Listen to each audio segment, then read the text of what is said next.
ప్రస్తుతం ఐటీ రంగంలోనే కాకుండా ఆర్టిఫిషియల్ ఇంటెలిజెన్స్ రంగంలోనూ ఉద్యోగాల భద్రతపై సందేహాలు మొదలయ్యాయి. 2 ఏళ్లుగా కంపెనీలు భారీగా పెట్టుబడులు పెట్టి అత్యధిక జీతాలతో ఏఐ ఇంజనీర్స్ ను నియమించుకున్నాయి. కానీ ఇప్పుడు పరిస్థితి పూర్తిగా మారినట్లుంది.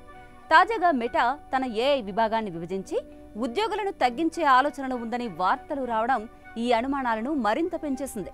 ఇది కేవలం ఒక సంస్థలో జరుగుతున్న పరిణామం మాత్రమే కాదు, పరిశ్రమ మొత్తంలో హైప్ తగ్గిపోతోంది అనే సంకేతంగా కూడా చాలా మంది దీన్ని చూస్తున్నారు. ఏఐతో అన్ని వైపులా విప్లవం వస్తుందని భావించిన ఆశలు కాస్త వెనక్కి తగ్గుతున్నాయి. దీని కారణంగా ఉద్యోగుల్లో ఆందోళన మరింత పెరిగింది. మెటా తన ఏఐ విభాగాన్ని కొత్తగా మార్చడానికి నిర్ణయించుకుంది. దీని ప్రకారం మొత్తం డిపార్ట్మెంట్ను 4 వేర్వేరు బృందాలుగా విడదీసింది.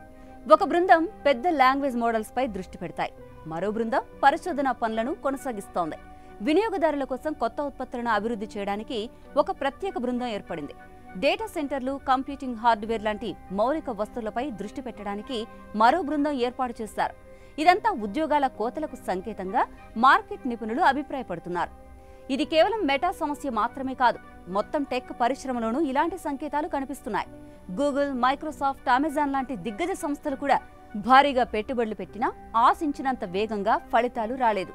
చాలా ప్రాజెక్టులు మధ్యలోనే ఆగిపోయాయి. అనేక సంస్థలు తమ వర్క్ ఫ్లోలో ఏఐని ఉపయోగించాలి అనుకున్నా అది ఖర్చుతో కూడుకున్న ప్రక్రియగా మారింది. లాభాల కంటే ఖర్చులు ఎక్కువైపోయాయి.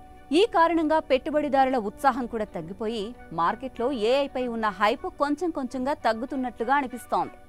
ఇటీవల MIT నిర్వహించిన state of AI in business 2025 అధ్యయనం కూడా ఈ అనుమానాలను బలపరిచింది. ఆ నివేదిక ప్రకారం ఏఐ ప్రాజెక్టులు ప్రారంభించిన సంస్థల్లో కేవలం 5% మాత్రమే భారీగా ఆదాయాన్ని సాధించగలిగాయి. మిగతా ప్రాజెక్టులు సిద్ధంగా నిలవలేకపోయాయి, కొన్ని పూర్తిగా విఫలమయ్యాయి. చాలా మంది తమకంటూ ఏఐ టూల్స్ రూపొందించుకోవడానికి ప్రయత్నించినా కూడా వాటిలో ఎక్కువ భాగం వ్యాపారపరంగా ఉపయోగపడలేదు. దీని కారణంగా ఏఐను వాస్తవ ప్రపంచంలో అమలు చేయడం అంత సులభం కాదనే విషయం స్పష్టమైంది. కానీ కొంతమంది నిపుణుల అభిప్రాయం ప్రకారం ఇది చాలా సహజమట. కొత్త టెక్నాలజీ ఎప్పుడు అందుబాటులోకి వచ్చినా సరే మొదట్లో విపరీతమైన అంచనాలుంటాయి, తర్వాత వాస్తవ పరిస్థితులకు అనుగుణంగా స్థిరపడతాయి. ఏఐ కూడా అదే మార్గంలో వెళ్తోందని కొందరు నిపుణులు చెబుతున్నారు. అయితే తాత్కాలికంగా అయినా ఉద్యోగులపై, పెట్టుబడులపై, పరిశ్రమల అంచనాలపై ఏఐ హైప్ తగ్గడం మాత్రం స్పష్టంగానే కనిపిస్తోంది.